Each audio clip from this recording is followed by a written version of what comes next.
Richard, what are farmers there saying to you? Well, Colette, in much the same way as farming groups across the country have said that they are seriously concerned about what this 25% reduction in emissions for the agricultural sector by the end of the decade will mean for them, they are voicing those concerns because they say that the announcement which came from the government last night set a very high target, which many believe to be unreachable for the sector on current technological standards, but also it didn't paint enough of a pathway as to how farmers would be incentivised to move away from dairy cows like this, or to move and to make some of their farm, whether turn it towards forestry or to renewable energy or to re-wet it. So there are some very, very real concerns amongst farmers right across the country. You've heard from the IFA and the ICMSA last night saying that they will seriously oppose any attempts to undermine the livelihoods and the viability of farms across the country. And earlier on, speaking to Thomas Duffy, a farmer here in Virginia in County Cavan, he said that the announcement didn't do enough really to allay those fears which farmers have.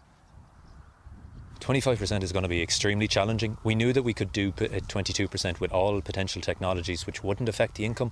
What that difference in 3% is going to mean for farmer income is going to be a massive question. Will it mean herd culls? Where will those herd culls come? And more importantly, if we are going to be forced to reduce our national herd, how are we going to be compensated for it? Because you are taking away someone's ability to make a living for themselves and their family. Well, Charlie McConalogue, the Agriculture Minister, says there will be no reduction in the national herd, which will be mandatory. And of course, the farmers can opt out of many of the things which were announced last night.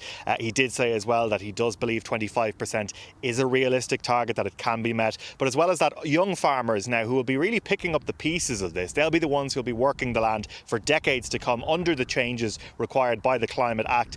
They say that they are the ones who have been working in terms of trying to reduce emissions so far. But there needs to be a generational shift then in farms to encourage people to move towards more sustainable practices in farming. And effectively what they're saying is that farmers need to be brought along with this and not talked down to.